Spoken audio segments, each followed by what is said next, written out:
Hi guys, welcome back to another tech video. In this video, we will talk about the Mail app for Mac OS.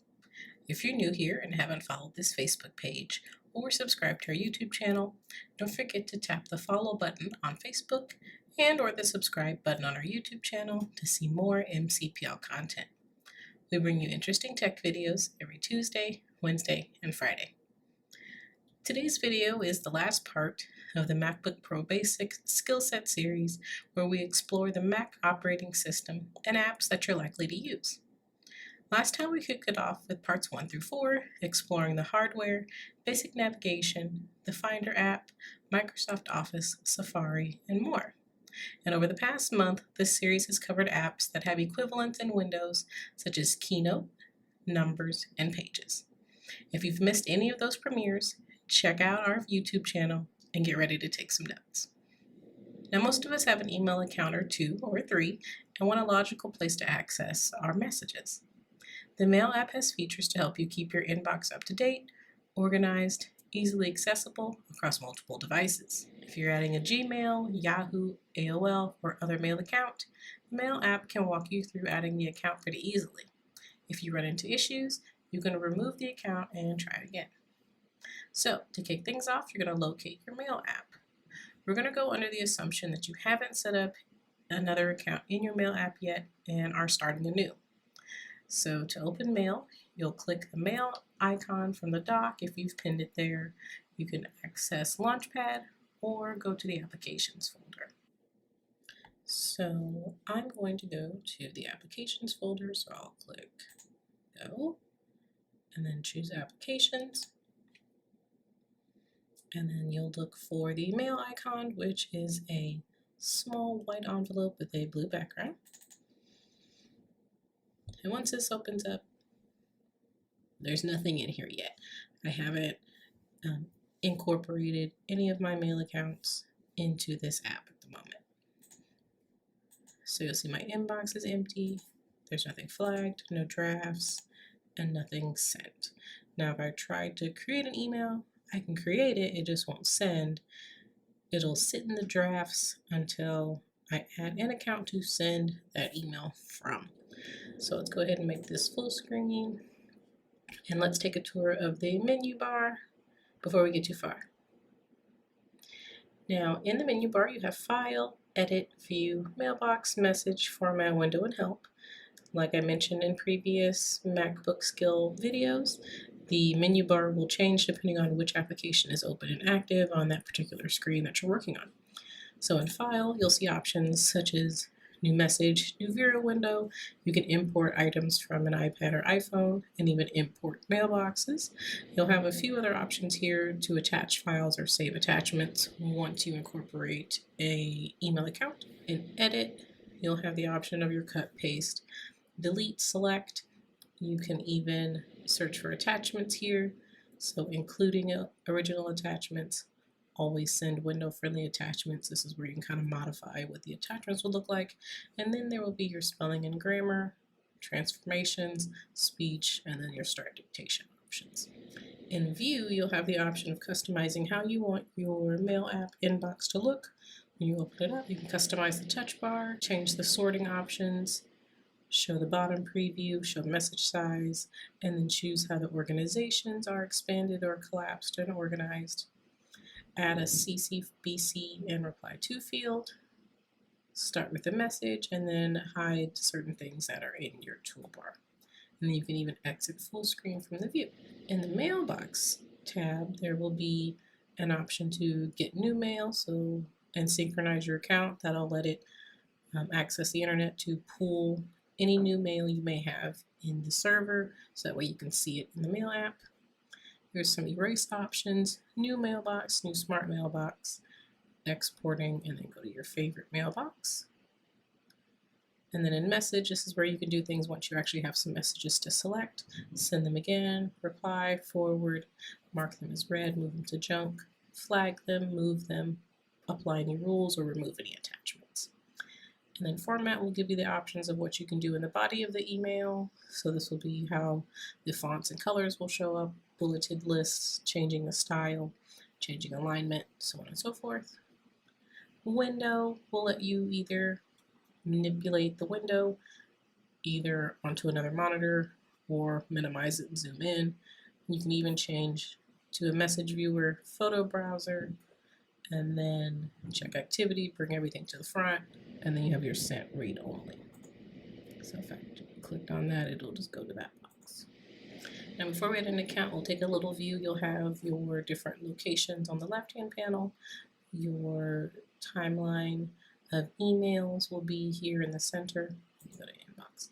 And then on the right-hand side will be your message viewer, where you will have a toolbar of options that run across the top of the email.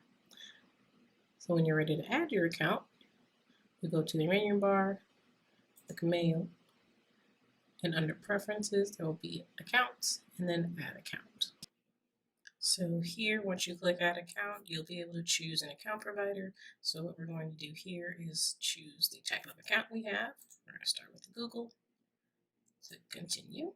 And what it'll do is it'll take us to this sign-in screen here so we can go ahead and log into our account. So we'll do that right now.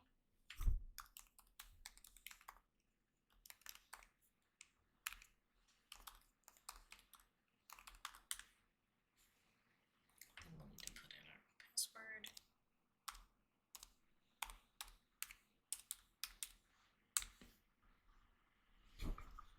And then it's going to ask if we want access, want to give our Mac operating system access to parts of our Google account. So this will let the Mac read, compose, send, and permanently delete all your email from Gmail. See, edit, download, and permanently delete your contacts. See, edit, share, and permanently delete all the calendars you can access using Google Calendar.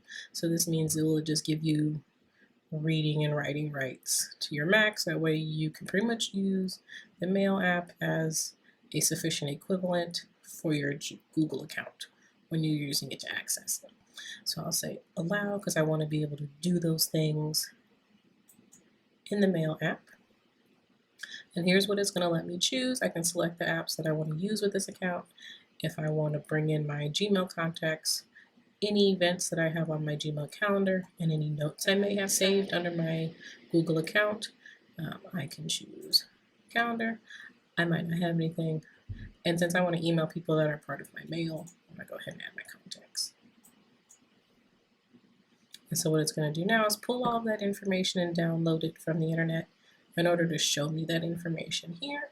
And so it might take a second for everything to show up because it may be pulling hundreds of thousands of emails over and importing a lot of different accounts, depending on how much and how robust your account is. So you'll see it added a Google section here, and where these numbers will change as it starts downloading. And so you'll see down here at the bottom that it's downloading about 3,200 thousands of email items. And it'll automatically take me to my inbox, because that's what I was in, where I have this favorites section. And then I have smart mailboxes on my Mac and Google. So as you add accounts to this section here in the left-hand panel, this section will get bigger. And if you want to kind of pin things in different areas so that way you don't have to like scroll through the different accounts that you have, you'll probably want to add them to your favorites. So right now my favorites is the only inbox I have right now added, which is my Google inbox. So that's what the 3092 matches the 3092 of my Gmail. So let's walk through that again. While that's downloading, we can go ahead and add another account. And this way we're going to go to Mail. And then we can actually check accounts instead of going to add an account. And what this will do is show, oops, let me make this smaller so we can see it. So what this will show is what's listed in your settings. So under Internet Accounts in your System Preferences, which is right here, it'll show all of the mail accounts that have been added and that you may be using the Mail app for.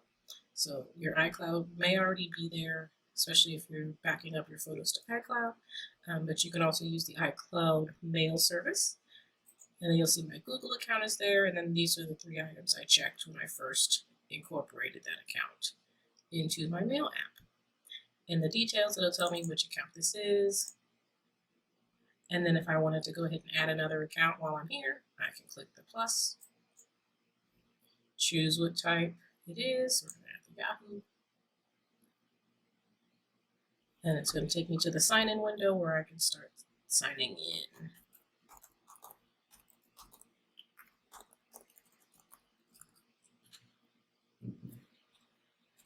So I'm going to put this information in here. Okay. I don't want to add any of that just yet. Now what I want to do here is just like I did before with Google is it's going to ask me what do I want to bring over. I want to close all that stuff. And then you may see little alerts depending on your security settings that say, hey, you signed in on this device. Is that you? Just to kind of confirm. There's that authentication email. So I'm going to just bring in my mail for this account, click done. And then you'll see now Yahoo's been added to the internet account list. And if I change my mind and I'm like, oh, I actually want my contacts, I can still click that and get that information brought over at any point in time. And then if I'm like, JK, I can go ahead and delete it with just a click of a button. Now here you'll see that it shows my Yahoo there, and then if I click details, it'll just say, this is the email address, here's a description of what that email address is, and here's your name for that particular account. So if you have different ways that you are addressed by others, depending on which email account you were using, on how you respond to them. I'm not sure if people do this, but there's that option there. So like if you have like your job title maybe. So we can click OK. Now we have those 2 accounts set up, so let's take a look at our inbox. Okay, so right now my favorites is my Gmail since that one's listed first. And let's collapse some of this stuff.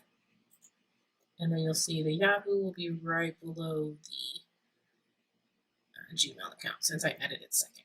It's like Yahoo may be done. There wasn't really much in there, but that one's there too. So now in your favorites, all of your inboxes are rolled into one here. But then if you choose the drop down, it'll take you to, it'll show you the 2 inboxes. And then if you need to go deeper into that inbox, you'll have to pop out the full list under the header for that particular inbox that you're wanting, or account that you're wanting to, say, access the archives for, or go into your kid's school, since you can't access it from the favorites. Now what you can do,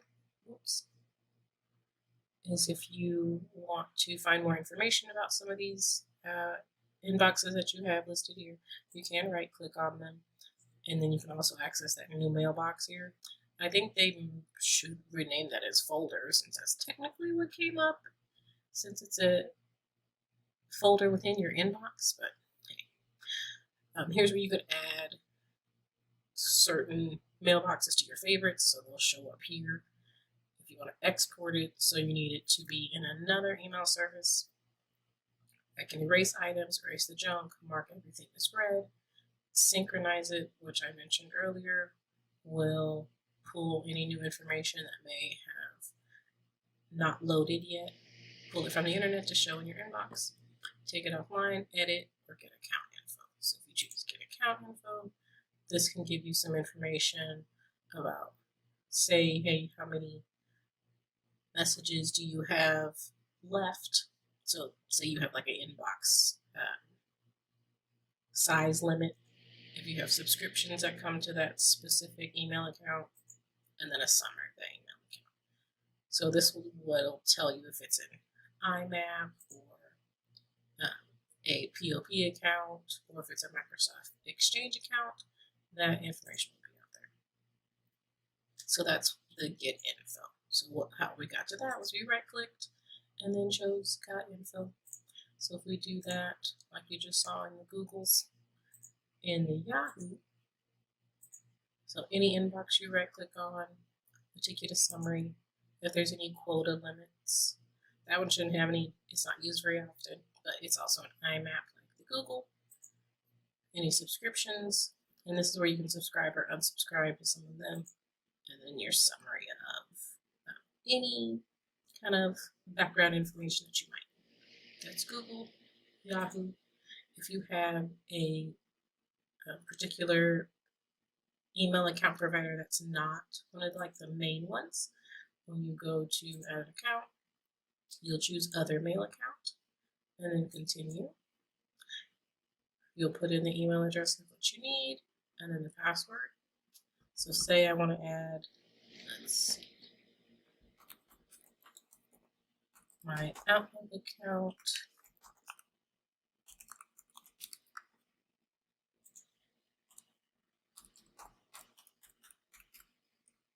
And then sign in from there. It's going to ask me what I want to bring with it. Just the mail. And then it'll go ahead and add that mailbox below the other mailboxes. So if I want to rearrange it, I can click and drag.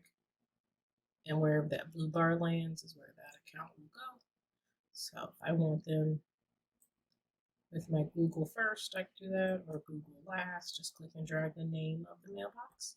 And then in your favorites, you'll always have that all mailboxes, and it'll filter them underneath that. And then you'll have all of your sent boxes from here, and then any extra folders you may have will be under that actual inbox. So now we have our Outlook, our Yahoo, our Google, and we have all of our favorites. And it was just an easy add of going to the Mail tab, going to Accounts or Add an Account, and then adding in information. Now, if you want to play around with your preferences, you go to Mail and go to Preferences if you kind of want to customize some things in your Mail app. You'll have these icons here across the top. So in general, this will let you change settings that range from how often Mail should check for messages to the kinds of messages to include when you're doing a search.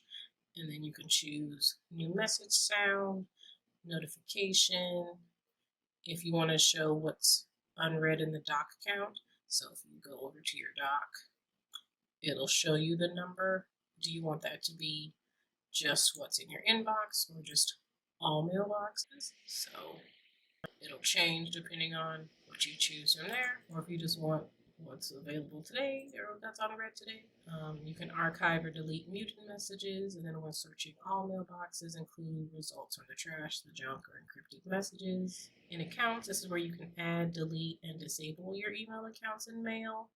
So you can use this Mailbox Behaviors pane here to change where draft, sent, junk, deleted, and archive messages are stored. And then you'll use the Server Settings pane to change options for the incoming and outgoing mail servers. So when you are drafting in Mail, where do you want it to say it's coming from? So it'll only choose between what you've incorporated here, or it can say none if you don't really care where. I don't know if that makes any sense, because they want to reply. Is it going to show that it's you? Or it might just show your name. I don't know. And then here, you can change your account information, enable that account, change the description, download attachments, where does it put them, mailbox behaviors, what do you want these to do, and where do you want them to go, and mail, and it'll show you more information as much as it can. In the junk mail section, this is going to enable the junk mail filter, changing settings to improve this filter and manage blocked senders. So that'll be this blocked pane here, and it'll show you all the information that you've got there. In the fonts and colors section, this is where you can select the fonts and font sizes used to display messages. So depending on what you want to set up, it looks like it'll be the same for all of them, regardless of which account you're in. In viewing, this will change settings to control how messages are shown in the message viewer. So do you want it to show you 2 lines? Do you want to show message headers? And how do you want to view your conversations? So you can highlight a message with color when not grouped, and then include related messages, mark all messages as read when opening a conversation. You can uncheck or check these options here. In the composing pane, this will change settings for composing, addressing, and responding to messages. So what type of message format do you want? When do you want to check your spelling? All the time, please. And then do you want it to automatically CC yourself whenever you are composing mail? And when you're addressing, do you want to mark addresses not ending with whatever? You want to send new messages from whichever account. And then when you're responding, what do you want to happen with that? Or in signatures, this will let you create signatures that can be automatically appended to the messages you send. So it's your particular place of employment. You would have your name, your job title, maybe any of your work information, or in your personal account, you can have sent from my Yahoo account, or sent from my Gmail account, sent from mobile, whatever you needed to say. Those signatures can be automatically added when you compose your email. In the rules, what you can do here is create rules to do things like have messages from certain people automatically move to a certain mailbox or folder. Or you can highlight messages about a birthday party, so when they come in and maybe have a certain subject line, for instance, or they're from a certain person, you can go ahead and have those do something so that way you can recognize. So those are the options that are in your preferences. So when you're ready to compose a piece of mail, you have some of these options here, and then you have your compose button, which is the little pen and paper. And then here you'll type who it's going to, and since you've brought in some of your contacts from certain account providers. So here's my Google. I can go to all accounts if I want to do that. If I want to email a specific person that's probably only in my Gmail contact, and click on that person and then click their email, and it'll auto-populate it. I can add my subject, and then here I can choose what email address it's coming from. So I can choose my Gmail, my Yahoo, or my Outlook, and then I can choose if I incorporate the signature that I created for it to automatically show up there. And I can do my attachments, change my font, add in any emojis, show and hide any photos, or insert any photos. And then here I can add in the fields that I need. So if I need the BCC to be there, I can just click on this 3-line menu and it'll add that there. If I don't need it, I can uncheck it. If I don't want to CC myself, I'll take that out and then get rid of it. And then when I'm ready to send it, all I do is click the airplane icon. We're going to stay in that email for just a minute and then go to the menu bar. And then here's where I can go to format, show my fonts, add in a bulleted list, say what I needed to say, type it, send it. And you'll see it splits the screen to where your inbox is over here and the email you're composing is here. It makes it pretty easy to kind of see if you get an update before you send the email to the person. Or, if you need to reference something in your inbox, you still have that information. Okay, so then you just send your emails just like normal. Just make sure you choose where you need it to come from if you're adding more than one inbox into your mail app. So that's the mail app for you. Hope you enjoyed this MacBook Pro Basic Skill Set series. Hopefully there's more to come. Have a good day. And we want to thank you for watching. Follow us to find more videos just like this. Our page on Facebook is MCPL 360. We're here every Tuesday, Wednesday, and Friday. And if you miss us on Facebook, you'll still find these same videos on our YouTube channel at MCPL Mo. Find our consumer technology playlist. Have a good day.